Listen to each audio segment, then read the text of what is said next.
Sebelumnya perkenalkan, nama saya Oktavianus Fredo Anggara dari kelas 1A Akademi Keperawatan dan Wawancara Metro. Di sini saya akan menjelaskan sistem pernapasan.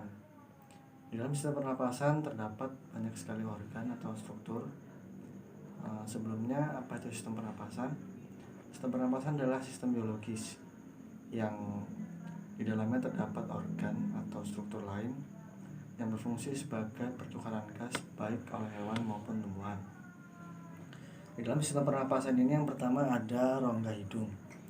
Rongga hidung berfungsi untuk memproduksi lendir yang mengalir ke dalam hidung serta melembabkan hidung dan menguras lendir yang ada di dalam hidung. Yang kedua di sini ada nostrils atau yang disebut juga dua lubang hidung. Di dalam dua lubang hidung ini terdapat serabut halus yang berfungsi untuk mencegah masuknya benda asing yang mengganggu proses pernapasan. Di dalam nostrils ini juga berfungsi sebagai masuknya udara yang melalui dua lubang hidung yang turun melalui tenggorokan dan menyalurkan ke dalam paru-paru. Yang ketiga di sini ada faring. Faring adalah saluran otot selaput yang tegak lurus antara basis kani dan vertebrata cervicalis 4 Romawi. Fungsi dari faring yang pertama sebagai saluran pencernaan, membawa makanan masuk ke dalam kerongkongan, lalu sebagai masuknya udara ke dalam pita suara untuk menghasilkan suara. Lalu yang ketiga sebagai saluran pernapasan melalui mulut. Yang keempat di sini ada laring. Laring adalah jaringan tulang rawan yang dilengkapi dengan otot, membran, jaringan ikat, dan ligamentum.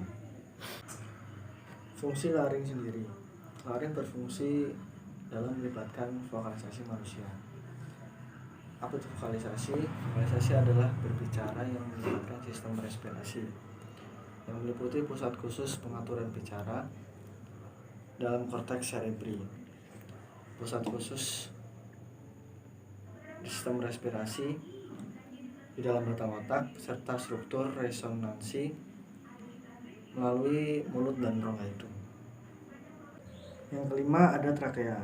Trakea adalah tabung seperti pipa yang menyerupai huruf C, dibentuk oleh tulang-tulang rawan yang disempurnakan oleh selaput. Fungsi dari trakea memiliki bagian yang dapat berubah menjadi elastis saat menelan makanan, sehingga dapat membuka jalan makanan yang masuk, sehingga makanan tersebut dapat masuk ke dalam lambung.